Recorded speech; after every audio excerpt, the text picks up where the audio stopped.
जैसे ओरिजिनल सतगुरु तो कबीर साहब थे, और कबीर साहब थे एक, और ये नकली सतगुरुओं का अंत नहीं। ऐसे ही ब्राह्मण का अर्थ असली होता है वो व्यक्ति जिसने भगवान को जान लिया। बाकी ठीक है, छोटी मोटी को अन्य क्रियाओं से भी ब्राह्मण की पदवी कोई पा रहा है तो वो अलग ब्राह्मण है। कि ओम तत्सत इति निर्देश है ब्रह्मण। ब्रह्मण माने सच्चिदानंद घन ब्रह्म, यानी पूर्ण परमात्मा परम अक्षर ब्रह्म के पाने की, उसके सिमरण की इस तीन नाम का निर्देश है। ओम तत्सत इति निर्देश है। निर्देश माने फाइनल फैसला, डायरेक्शन। डायरेक्शन का अर्थ है अन्य बिल्कुल नहीं, केवल वही, नथिंग एल्स।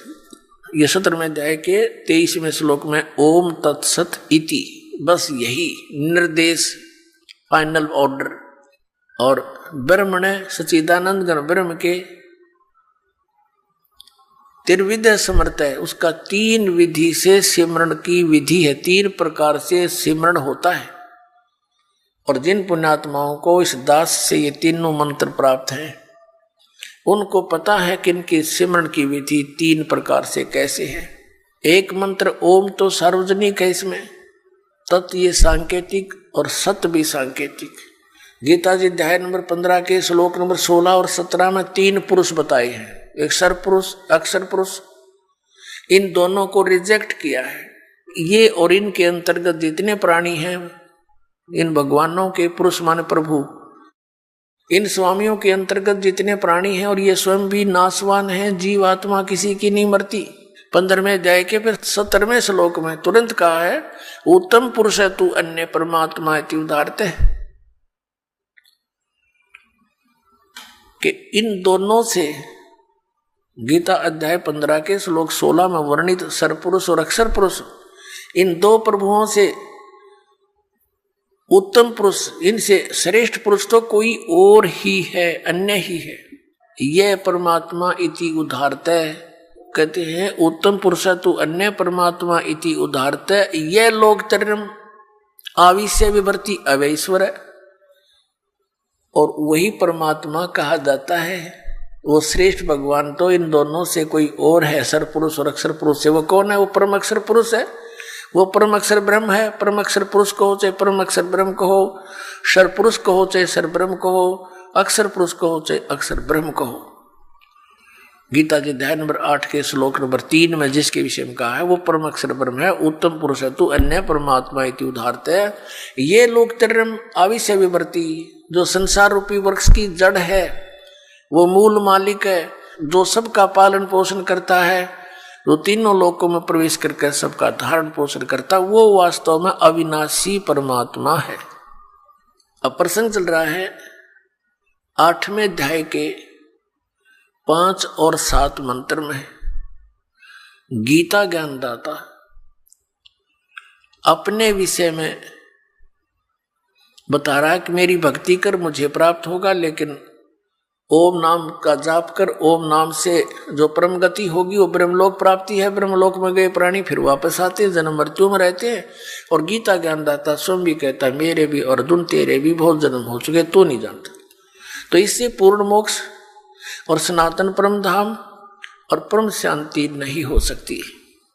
गीता जी अध्याय नंबर 17 के श्लोक 23 में ओम तत्सत तीनों भगवानों के मंत्र हैं, सरपुरुष, अक्षर पुरुष और परम अक्षर पुरुष के। सर्वब्रह्म, अक्षर ब्रह्म और परम अक्षर ब्रह्म। तो सर्वब्रह्म कहो, इसको सीधा ब्रह्म भी बोल देते हैं, इसको ज्योत स्वरूपी निरंजन काल भी कहते हैं। इसका ओम मंत्र है, यो तो इसने डिक्लेयर कर ही रखा है। अब उस परमात्मा को पाने की ये 3 मंत्र की साधना है या पूजा नहीं है, या साधना है। जैसे जल पानी नीर, जैसे दंडन सतगुरु वाले देते 3 मंत्र, अकाल मूर्त सब स्वरूपी राम सतपुरुष, ये तो पाना है हमने, इसको तो खोजना है। जैसे जल पानी नीर, जल पानी नीर करता रहे। पानी का पता है पृथ्वी में जल है, वो मिले कैसे? उसके वो साधन खरीदने पड़ेंगे, लाने पड़ेंगे, बोकी मारनी पड़ेगी। सांस उश्वास की, ये दो मंत्र का, ओम और तत्। तत् ये सांकेतिक है, ये अक्षर पुरुष का मंत्र है जिसको परब्रह्म भी कहते हैं।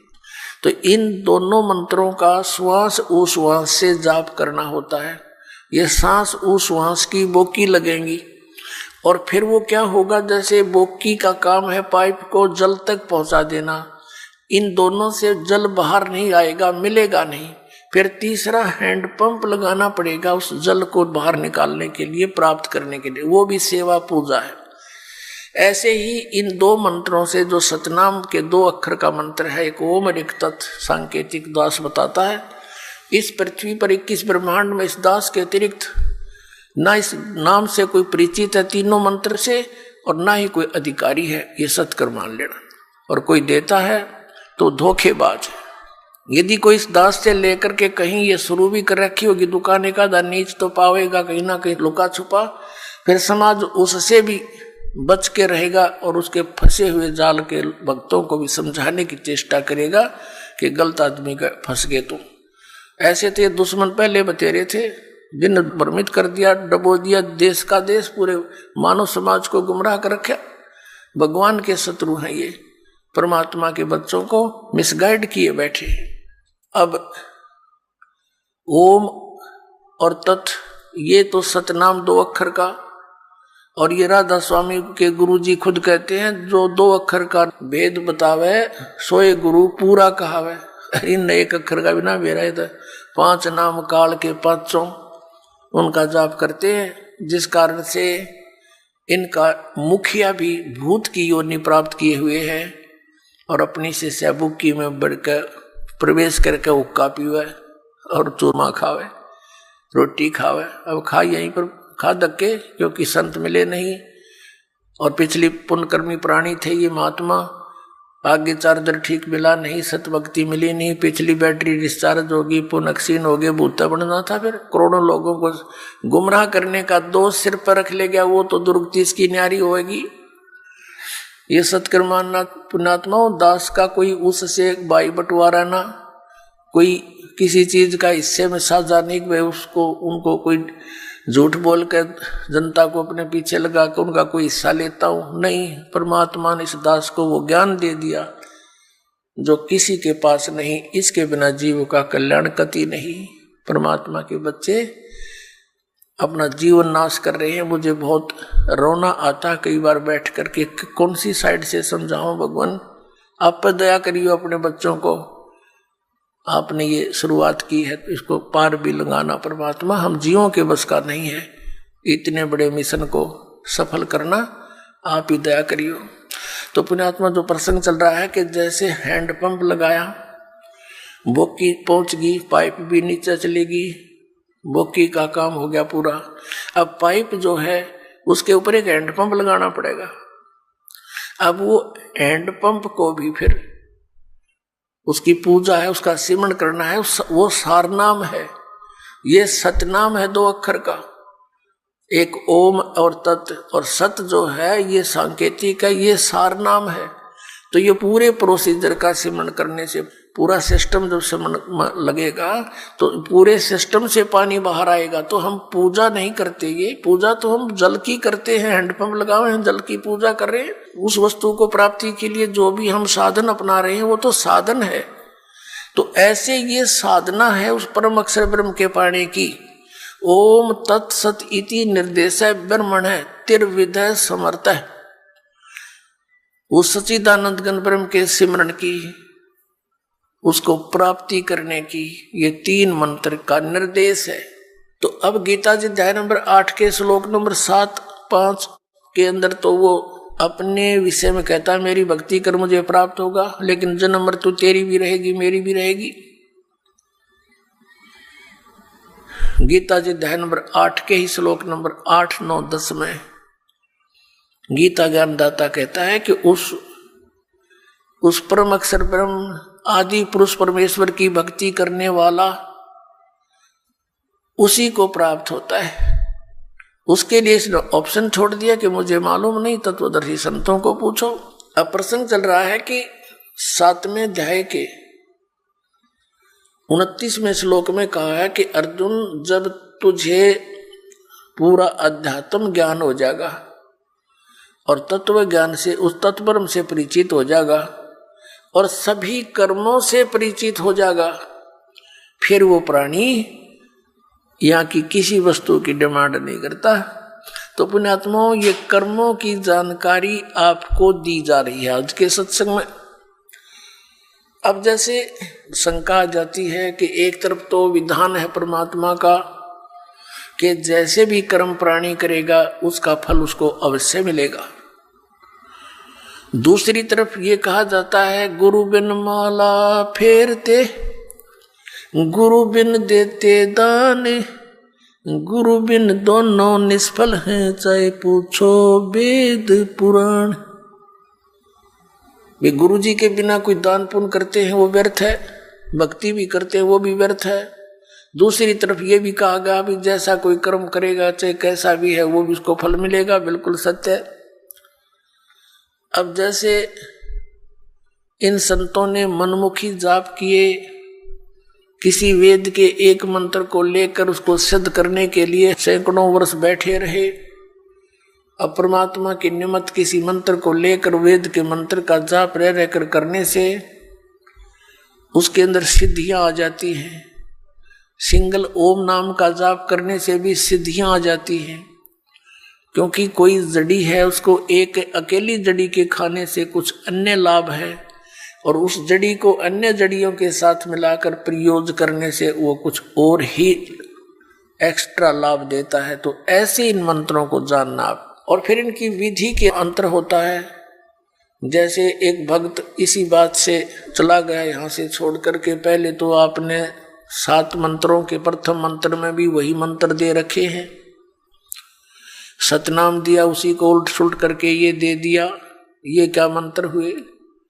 तो ये अज्ञानी व्यक्ति जब तक ज्ञान समझ में नहीं आता वो नाम भी लेकर भी अपना जीवन व्यर्थ कर जाते हैं। तो पहले तो ये सोचना चाहिए कि जो ज्ञान दास दे रहा है वे वेदों में प्रमाणित है। फिर दूसरा, इस दास को पता है कि अकेला कौन से मंत्र से क्या लाभ होगा, उसको जोड़ देने से उसका क्या बेनिफिट होगा। तो इस प्रकार उसको अन्य तरीके से जाप करने से उसका क्या लाभ होगा, इस मंत्र से इसकी तरह जाप करने से उसका क्या लाभ होगा। तो ये डॉक्टर ही बता सकता है उस यूज ऑफ द मेडिसिन और उसके बेनिफिट। तो आप मरीज होकर के डॉक्टर के उसमें जो ट्रीटमेंट में ऑब्जेक्शन करते हैं तो वो कर्महीन इंसान होते हैं। अपने आत्मा दूसरी कारण ये बन गया कि ये भोली आत्मा पहले दूध के जले हुए, नकली संतों से नकली नाम जाप कर कर ये थक चुके हैं। अब इनको ये भी हो जाता है कि कहीं यहाँ भी हम ऐसे ही डले ढोते रहें। तो उसके लिए प्रार्थना करता है दास बार बार के उपदेश लेने से पहले आप जी पूर्ण रूप से अपनी शंकाओं का निवारण करवाएं और फिर दीक्षा लो। 10 दिन पीछे ले लो, महीने पीछे ले लो, इतने दिन बीत गए और 10 दिन सही, 1 महीने 2 महीने पीछे ले लो। और जब उपदेश लेने के बाद फिर गुरुजी के वचनों में अविश्वास होना, ये आपका दुर्भाग्य होगा। इस दास के एक भी वचन पर आपको किसी भी प्रकार का अविश्वास नहीं होना चाहिए, ये ब्लाइंड फेथ करना पड़ेगा। और आप जी ने ब्लाइंड फेथ किया क्योंकि उन नकलियों के पास किया, उन्होंने आपकी भावना का, आपकी श्रद्धा का, आपके डिवोशन का दुरुपयोग किया, उनको ज्ञान था नहीं। आप जी पूरे मानव समाज ने ये सोचा गुरु जी जो कहते हैं वो सही होता है। अब वहां दूध के जड़े हुए, अब यहाँ छाछ को भी फूंक मारने लग गए तुम। तो पहले उसको टेस्ट कर ले, बाद में ऑब्जेक्शन करे, यानी नाम लेने के बाद फिर मन में दोष आता है तो आप नाम रहित हो जाते हो। ये बहुत भयंकर और नाजुक दौर होता है इस भक्ति का। और काल ये चाहता है, उसने इसीलिए तो सारा जुगाड़ जोड़ रखा, नकली नरेश संत बना दिए। इंद्रादास स्वामी, धन धन सतगुरु, जय गुरुदेव, और ये दनोद वाला, और ये जगमाल वाली वाला, ये सतपाल जी महाराज, और ये तेरे बाल योगेश्वर, और यह साराम उड़े निरंकारी, ये देश का देश धका दिया काल ने और खक नहीं इनके पास। और यहाँ दास ने गला पड़ा लिया 15 साल हो गए रह रहकर इस ज्ञान को सुनाते। आपके इसी ज्ञान को सुनाने के कारण, आप तक सत्य को पहुंचाने के लिए इस दास के ऊपर कितने बुरे आरोप लगाए गए, जेल में डाल दिया, क्रोथा कांड करवा दिया इन दुष्ट लोगों ने, क्योंकि इनकी रोजी रोटी बंद हुई थी। ठीक है, दास ने तो हथेली पर जान धर रखी है, भगवान का आदेश हो गया कि बेटा उठा दे ढूंढा और मैं तेरे साथ रहूंगा। तो फिर अब जो भी होगा, अब तो या तो ये नकली रहेंगे या दास रहेगा।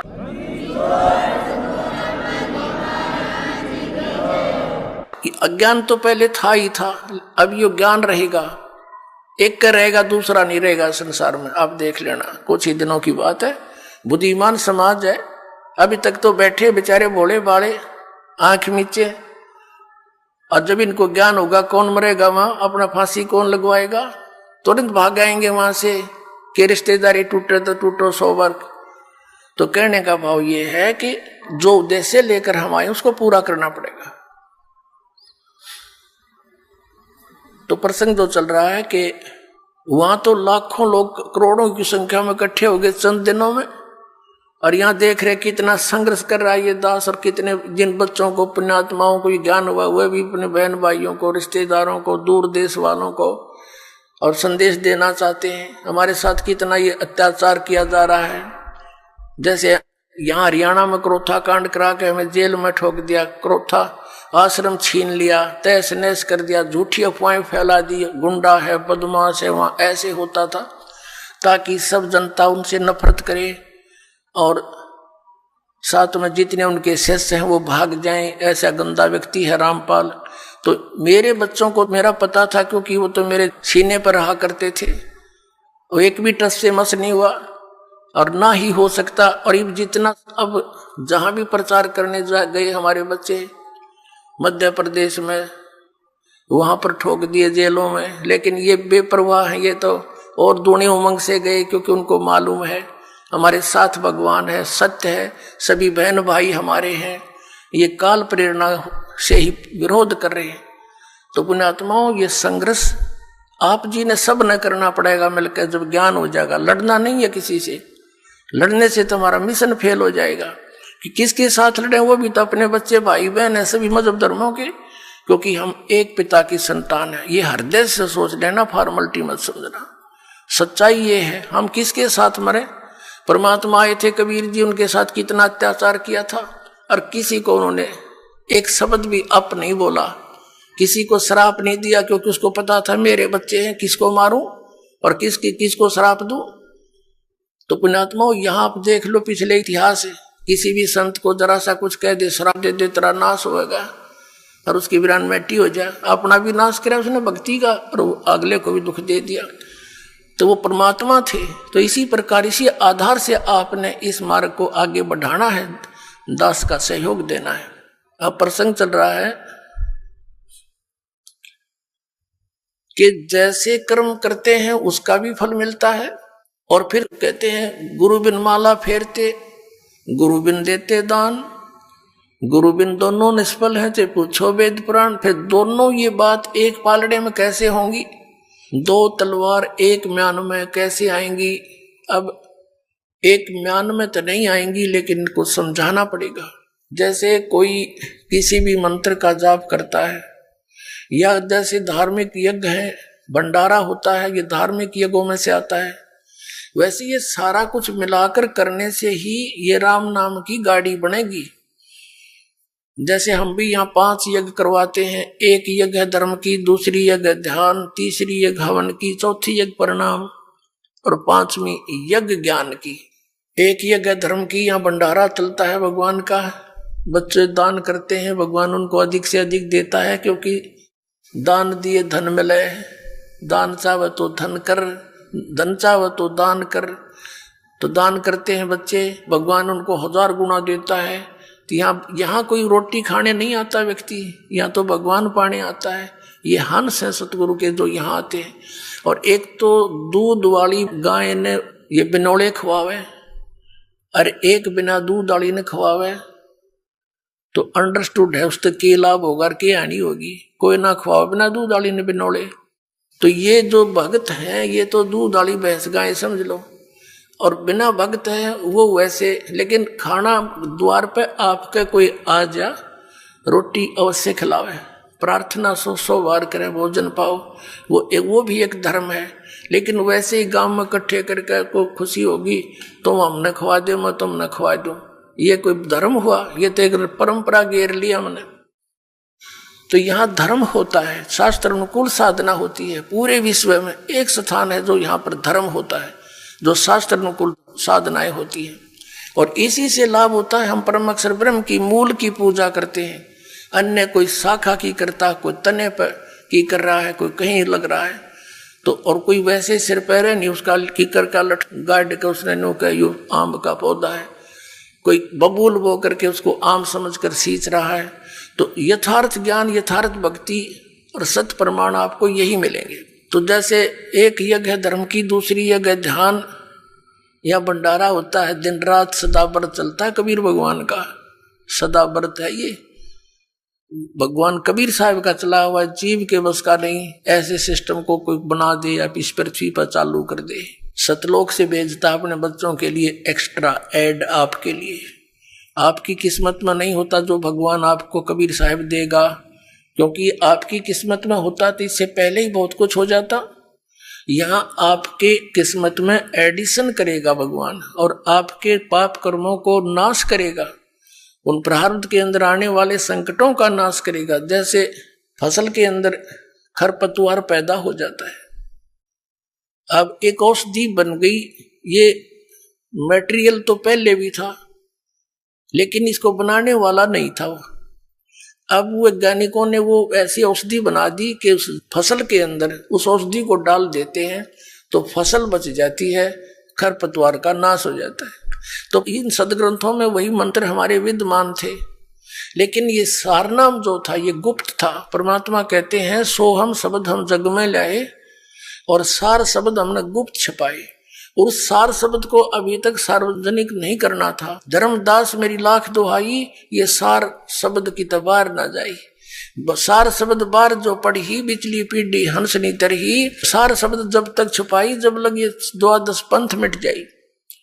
तो इस सार शब्द को सार्वजनिक करना था, डिक्लेयर करना था, तो ये समय अब तक छुपाना था। तो ये जो पाप नाशक औषधि ईब तैयार होगी जो खरपतवार का नाश करती है और फसल सुरक्षित रह जाती है। तो इस प्रकार यहाँ जो भंडारे होते हैं, ये भंडारा है, ये धर्म यज्ञ है। दूसरी यज्ञ ध्यान की, या ऐसा ज्ञान सुनाया जाता है, उस परम पिता का चिंतन यानी ध्यान होता है, मेडिटेशन होता है। मेडिटेशन ये हठ योग नहीं है, 2.5 घंटे बैठ सुबह 2.5 घंटे शाम। इससे पहले हजारों वर्ष डड़े ढोके चले गए वो ऋषि जी, हरिये राधा स्वामी अर्जुन सतगुरु वाले, और ये क्या कहे हम तो सीधे त्रिकुटी में ध्यान लगाओ है। एक भगत कह रहा था बोला वो ऋषि कुण से एडी में ध्यान लगाया करते जो 18 वर्ष धक्के खा गए, वह भी त्रिकुटी में लाया करते। तुमने ना सोचो थारे परम धनी लाई त्रिकुटी ने ढूंढ गए, या तो इन्हें गा के घेर रखिए त्रिकुटी, इस आगे किससे ना पता, और उन त्रिकुटी का भी ना पता कहाँ पर है। तो ये ध्यान जो है ये क्या है, एक टेंशन टाइप होना चाहिए हमारा, टेंशन जिसका हो जाती है। जैसे किसी को किसी भी कारण से टेंशन होगी तो उसकी रह रहकर माइंड की सुई वहीं जाएगी, बात भी कर रहा थोड़ी देर के बाद फिर वहीं किसी से बतलाता है, 2 मिनट के बाद फिर वहीं ध्यान पहुंच जाता है। तो ये है हमारा मेडिटेशन, ये है सहज समाधि। जो पति बरता पति से राती आन पुरुष नहीं भावे, बसे पीहर में सुरत प्रीतम में ऐसे ध्यान लगावे। जैसे बेटी अपने घर आ जाती है, वो रहती अपने पिता के घर पर है लेकिन उसका ध्यान पति में रहता है, वहां के कार्यक्रम में रहता है, वो बातें भी करती है काम भी करती है, लेकिन अंदर से उसका ध्यान वहां से, वो है मेडिटेशन। हमारा मेडिटेशन ये है, क्योंकि हम परमात्मा के यहाँ गुणों से ज्ञान यज्ञ से ऐसा प्रेरित कर देंगे कि आपका ध्यान उस सचखंड के अंदर रहने लग जाएगा।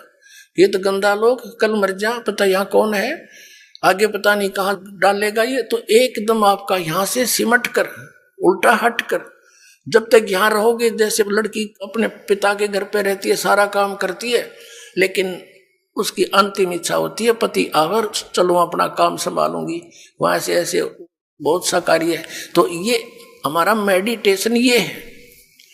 ये सहज समाधि कहलाती है। और फिर क्या बताया, जैसे आप कई दिन पहले यहाँ आने के लिए, क्योंकि घर में 2 सदस्य नाम ले रहे हैं, 4 नहीं ले रखा, तो वो रोज वो ये भी कहते हैं तीसरे दिन चले जाते हो, तुमने तो पता नहीं क्या पा गया। तो वो भी चिंता बन जाती है कि ये हम चालन की कहेंगे, ये चौड़ी घेरेंगे। तो उसके लिए भी आपको सेटिंग करते हो, पहले से कोई अच्छी तरह घना काम करते हो, 100 काम सेट करते हो, कहीं ट्या ट्या ना करें। तो वो भी जानना है भगवान का यहाँ आने के लिए। तो इस प्रकार दूसरी यज्ञ ध्यान और तीसरी यज्ञ हवन की यहाँ पर जोत जलाई जाती है उस देसी घी की, गाय और भैंस के घी की। अब वेदों के अंदर कहीं भी यो बटवाल के हवन करण का निर्देश नहीं है। ज्योति यज्ञ बोला है, ज्योति यज्ञ। एक ज्योति से यज्ञ होता है, हवन होता है, ज्योति हवन। ज्योति यज्ञ हवन कहलाता है। एक जोत लगाई जाती है रुई की, पतली सी जोत में, उसमें घी डालते रहो। 100 ग्राम 200 ग्राम रुई में आप चाहे 100 क्विंटल घी को हवन कर दो, और 100 क्विंटल घी को हवन करने के लिए लकड़ी तक कम से कम भी 10 क्विंटल फूकनी पड़ेंगी। तो उस लकड़ियों के जलने से कार्बन डाइऑक्साइड एक्स्ट्रा और आने ही करेगा। और 100 ग्राम 200 ग्राम रुई में 100 क्विंटल घी को हवन कर दो, उसमें डालते रहोगी। तो ये परमात्मा ने चलाई थी। और इन राधा स्वामी धन धन सदगुरु जय गुरुदेव वाले, ये जनोदाले, ये निरंकारी सतपाल वाले, सारे ये जितने, ये उन जोत लुआनी भी बंद कर दी। पहले हमारे सबके घरों में हवन यज्ञ होते थे, जैसा भी उनको ज्ञान था ज्योति लाते थे, ऐसे टेढ़ी दीपक बोलते थे उसको, घी की से जलाते थे थोड़ी सी। अभी न वो भी बंद करवा दी। बताइए फिर लाभ कैसे होगा? होगा हम तो अंदर जोत जलावाएंगे, उस शिवदयाल का जलगी जोत, बुक्की में बैठा भूत बना, इन बाकी क्या गौर जल जाएगी थोड़े दिन में।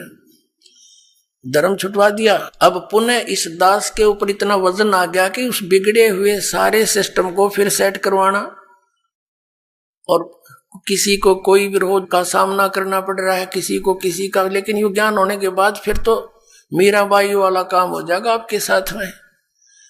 चाहे कोई गुंडी कहो चाहे बुंडी, मेरी तो सुरत नाम में लगी, मुझे कुछ भी कहो, अब मैं इस मार्ग से विचलित नहीं हो सकती। तो ऐसे ही आपके साथ बनेगी, तब आप भक्त बनोगे। अब तीसरी यज्ञ हवन की, यहाँ जितने भी पाठ होते हैं, जैसे अब के 400 पाठ चल रहे हैं, तो 404 क्विंटल घी का हवन होगा, बल्कि 4.5 क्विंटल का, कि मैं अन्य जोत अलग से होती है उनका। और पर 10वें दिन ऐसे ही 4-5 क्विंटल घी का या परमात्मा का हवन होता है। तो ये विधिवत यज्ञ है। चौथा यज्ञ प्रणाम। अब जैसे यहाँ दंडोत प्रणाम कराते हैं, इस मन के अंदर, हमारे अंदर इतना गंद भर दिया इस काल ने, अभिमान ठोक दिया। अभिमान के पास भगवान नहीं आ सकता।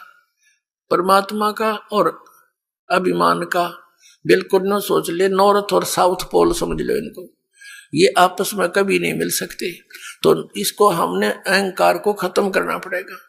इस माटी का हम कितना अभिमान बना लेते हैं, छोटी सी पोस्ट मिल गई, आंडी पाक जाए, धरती तोल देते, मंत्री प्रधानमंत्री बन जा, पता नहीं क्या बन जाते, और 1 मिनट में अधरंग मार जा, है पांगा मुंह हो जा, हाथ उठे नहीं, न पड़े पड़ा मुंह बावर, माखी लकड़े और बड़े, हटा नहीं सकता उनको। तो इस मिट्टी का अभिमान, ये काल का इंजेक्शन है, ये बेमतलब का, इसको भी हमने सेट करना है। इस मिट्टी को मिट्टी जानकर, इस मिट्टी से भगवान पाने के लिए, इसे सोना उगाने के लिए वो क्रियाएं आपने सारी करनी पड़ेंगी जो दास बतावेगा। क्योंकि दास डॉक्टर है, आप रोगी हो जन्म मरण के रोग के, और दास की प्रत्येक आपने परहेज यानी वो भी रखना पड़ेगा, पथ्य भी, और फिर देखना कैसा रंग लगता है। और 5वीं यज्ञ है ये ज्ञान की। अब ये ज्ञान सुनाया जाता जो आज तक सुना ना देखा, ये सत्यनारायण कथा सुनाई जाती है, उस अविनाशी परमात्मा की कथा। पहले हम श्री विष्णु जी को नारायण मानकर कथा सुना करते थे, ये तो नासवान है, ये सत्यनारायण कहां से हो गया? सत्यनारायण माने सत्य साहेब, यानी सच्चा भगवान। नारायण माने जल पर निवास करने वाला, आकर ठहरने वाला। जैसे प्रत्येक युग में परमात्मा शिशु रूप धारण करके वन के अंदर यानी बाहर जंगल में एक तालाब के ऊपर कमल के फूल पर विराजमान होता है, जल के ऊपर, जिस कारण से उस परमात्मा कबीर जी को नारायण कहा जाता है। तो ये सत्यनारायण कबीर जी है। तो यहाँ कहते हैं जगत का पेख ना पेख्या, धनी का नाम ना लेखा। अपने आत्माओं, हम फिर उसी प्रसंग पर आते हैं कि वो भी लाभ उनको होते हैं जो एक, जैसे किसी ने किसी व्यक्ति के कहने से या देखम देखा कहीं पर तीर्थ पर जाकर भंडारा कर दिया, कहीं पर कंबल बांट दिए, पक्षियों को दाने डाल दिए, कुत्तों को रोटी डाल दी, कोई प्याऊ बनवा दी, कोई धर्मशाला बनवा दी, कोई कुआं बनवा दिया। अब परमात्मा कहते हैं जैसे धर्मशाला है, कुएं हैं, कुत्तों को रोटी डालना, पक्षियों को रोटी डालना, ये बहुत अच्छी बात है।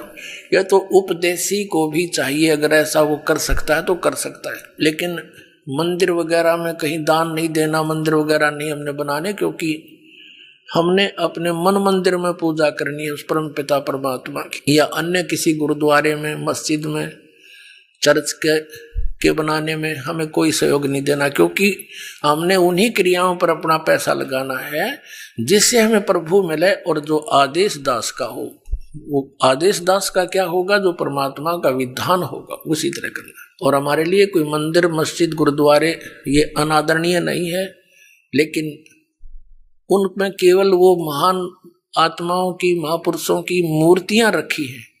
उन मूर्तियों से, या वहां जैसे गुरु ग्रंथ साहिब रखा है, गुरु ग्रंथ साहिब में लिखे वर्णन के आधार से हमने क्रियाएं करने से मोक्ष होगा। केवल किसी गुरुद्वारे के अंदर और गुरु ग्रंथ साहिब को रखकर ही उसका आदर सत्कार करते रहने मात्र से नहीं। आदर सत्कार तो सबका करना। जैसे मूर्ति है, एक सेब की मूर्ति है, सेब की मूर्ति तो प्रेरणा करती है कि ये सेब है, इतना बढ़िया होता है, इसके खाने से क्या लाभ होता है। लेकिन वो पत्थर की मूर्ति सेब वाला काम नहीं करती। वह मूर्ति जरूर है उस पत्थर, उसकी वो अनादरणीय नहीं है, लेकिन वो मूर्ति सेब वाला काम नहीं कर सकती। जिन भगवानों की तुम मूर्ति बनाए रखे बैठे हो, वो मूर्ति वो काम नहीं कर सकती जो भगवान करेंगे। और उन भगवानों से लाभ लेने के लिए उनकी प्राप्ति के मंत्र भी इस दास के पास है, जो सबसे पहले वही दिए जाते हैं जिससे वो आपको कुछ लाभ दे सकेंगे। तो इस कारण से उन मंदिर, मस्जिद, गुरुद्वारों में परमात्मा की खोज में नहीं जाना, ये मनाही है। अब क्या आ गया, प्रश्न आता है कि जैसे ये भी धर्म करते हैं, गुरु बना नहीं रखे, और बना रखे हैं तो नकली बना रखे हैं, उनसे कोई लाभ नहीं होगा। और फिर उनसे भी लाभ होता है, कैसे? और फिर ये भी कहते हैं कि जैसे कर्म करोगे फल तो मिलेगा ही मिलेगा, अवश्य मिलेगा। जैसे आप देखते हो एक कुत्ता बैठा है गाड़ी में, एक कुत्ता गाड़ी में बैठा है, मनुष्य उसका ड्राइवर है, और वो बैठा पछली सीट पे और खिड़की में गन्नू मुंह काट के देख रहा है ना सैर सपट्टे से खूब। अब उस कुत्ते के रहने का एक अलग से रूम, उस रूम में एसी लगे होते आजकल, और महीने में एक बार 2 बार जो है ना वेटरनरी सर्जन उसकी जांच करने आता है, डॉक्टर, और सुंदर शोधित उसको जल और शोधित उसको आहार मिलता है, और उसका रहता कोठी में, और ड्राइवर उसका मनुष्य है आज के दिन। तो उस पुण्यात्मा ने कभी मनमुखी ये दान धर्म किए थे, उन दान धर्मों का फल उसको कुत्ते की योनि में मिल गया। यदि वो मर्यादावत करता, परम संत की शरण लेकर करता, किसी कारण से मोक्ष प्राप्ति ना होती, यहाँ भी रह जाता, तो उसको वो सुख मिलते जो उसने कुत्ते की योनि में मिले, उसको मनुष्य जीवन में मिलते, वो सुख सारे मिलते किए हुए। और फिर मनुष्य योनि में कभी ना कभी कोई संत भी मिल जाता। अब उसने जैसे जिसने मनमुखी दान किए, धर्म किए, कुत्ते की योनि प्राप्त कर ली। एक मनुष्य को सुविधा नहीं आज के दिन, ऐसे उन कुत्तों को सुविधाएं हैं। तो उसने सारा पुण्य अपना कुत्ते की योनि में खत्म किया, फिर बन गया सुअर। अब कौन उसने गद्दा में बिठा होगा? अब कहाँ से लाएगा वो सुविधाएं?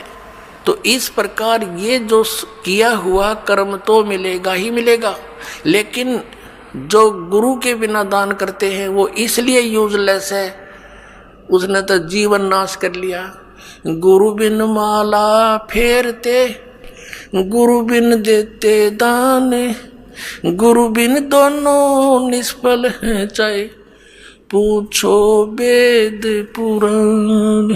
और जो भक्ति बिल्कुल नहीं करते, राजपाट में अंधे हुए फिरते हैं, उनके लिए परमात्मा बताते हैं,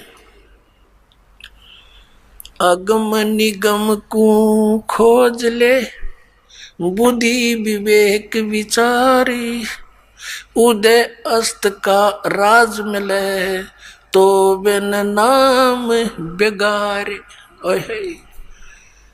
पुण्यात्माओं, आप इस मार्ग से परिचित हो जाओ शीघ्र से शीघ्र, नहीं तो आपका अनमोल जीवन नाश हो रहा है काल की भूल भुलैया में। परमात्मा कहते हैं, झूठे सुख को सुख कहे यू मान रहा मन मोद, यो सकल जबीना काल का कुछ मुख में कुछ क्रोध।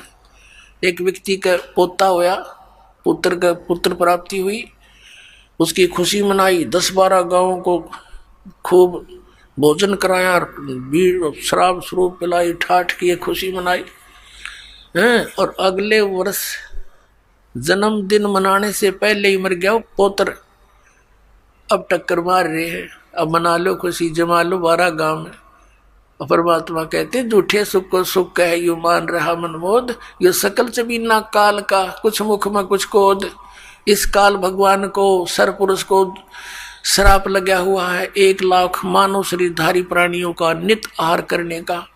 ये जिस कारण से अपने तीनों पुत्रों रजगुण ब्रह्मा सतगुण विष्णु तम गुण शिव जी से ये सखी थी, ये अपनी फसल ये बवा रखी है, इसने संभाल रखी है, सारी व्यवस्था इनके हवाले कर रखी है, इन्हीं से करवा रहा है। ब्रह्मा जी के रजोगुण से हम यहाँ पर संतान उत्पत्ति करते हैं। जैसे मिर्च का छौंक लगा, जीव के बस का नहीं, वो छींक ना आवे, तो ऐसा प्रेशर है यहाँ सभी प्राणियों पर संतान उत्पत्ति करने का, फिर यहाँ के राजपाट सब ठाठ करने का, व्यवस्था करने का, उस गुण के कारण दबाव है।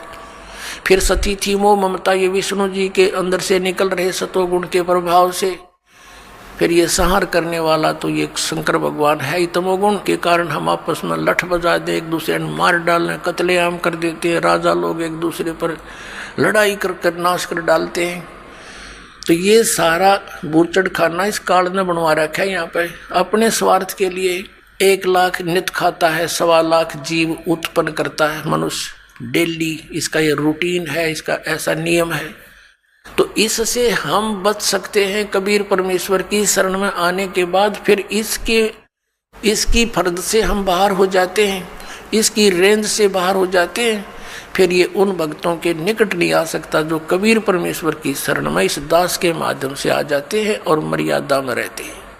कहते हैं, जब लग हंसा हमारी आना, काल लगे नहीं तेरा बना। जब लग हंस मेरी मर्यादा में रहेगा, काल तेरा कोई अटैक मेरे बच्चों पर नहीं हो सकता। मर्यादा तोड़ देते हैं हम, जिस कारण से दुख पाते हैं।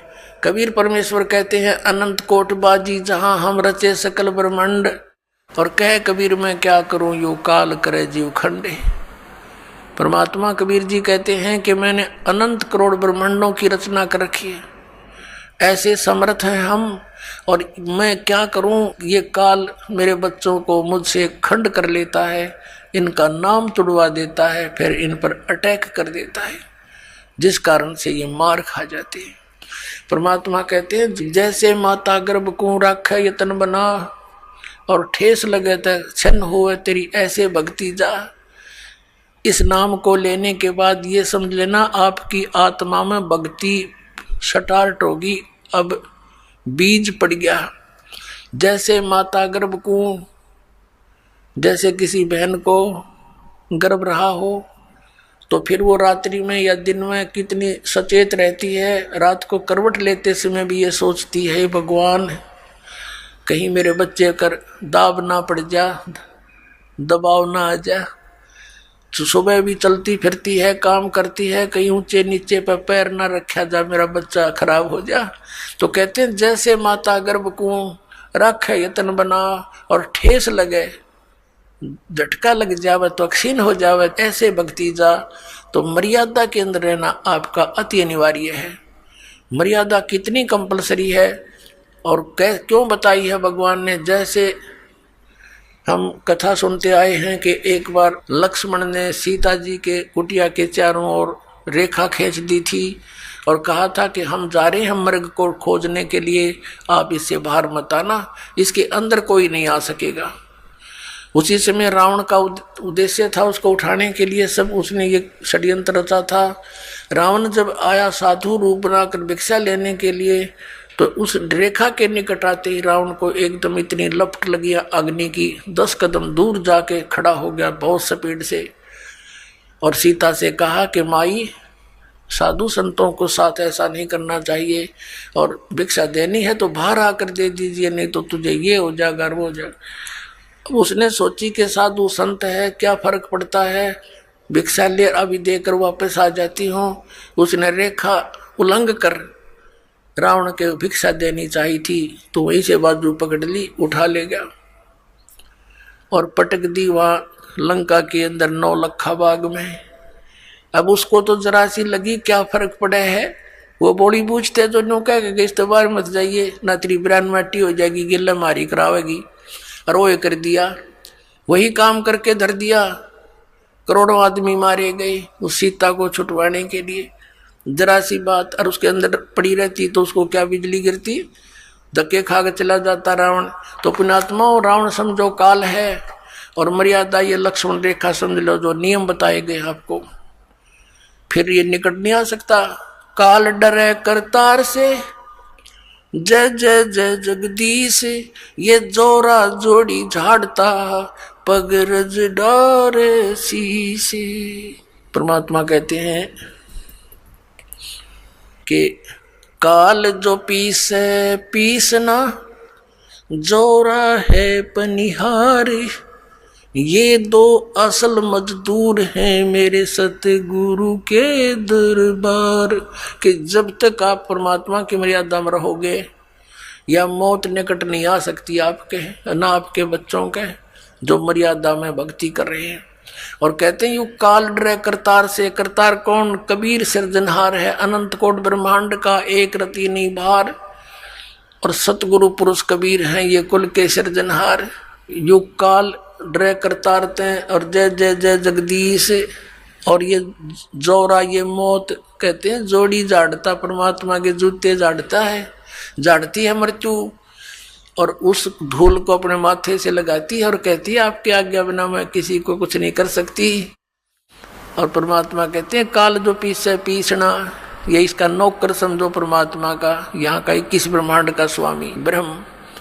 और जोरा है पनिहार, या मौत इसका पानी भरती है परमात्मा कबीर जी का। तो ऐसे समर्थ शक्ति की आपको शरण प्राप्त हुई है, लेकिन अपनी नालायकी और गलती से हम भगवान को त्याग कर काल के पाले में पहुंच जाते हैं, काल के अखाड़े में। तो वहां तो बकला उतरेगा, फिर वहां क्या मिलना था। अब प्रसंग तो चल रहा है कि जब तक हम परमात्मा की शरण में रहेंगे, इस काल का अटैक आप पर नहीं हो सकता। अब प्रसंग था कि अगम निगम को खोज ले बुद्धि विवेक विचार, उदय अस्त का राज मिले तो बिन नाम बिगाड़। अब बिगाड़ क्या होगी पुण्यात्माओं? जैसे हम पहले छोटे से थे, हमारे गांव से और दूसरे गांव तक शहर जाने के लिए एक 3 व्हीलर चला करते, ये पेट्रोल के चले थे बड़े वाले। तो वो एक दिन 3 व्हीलर आया नहीं, उनमें से 2-3 चलते थे। तो आपस में बातें कर रहे थे, कल क्या होगा, तू आया क्यों नहीं? उसने कहा कल मैं बिगाड़ में फंस गया था।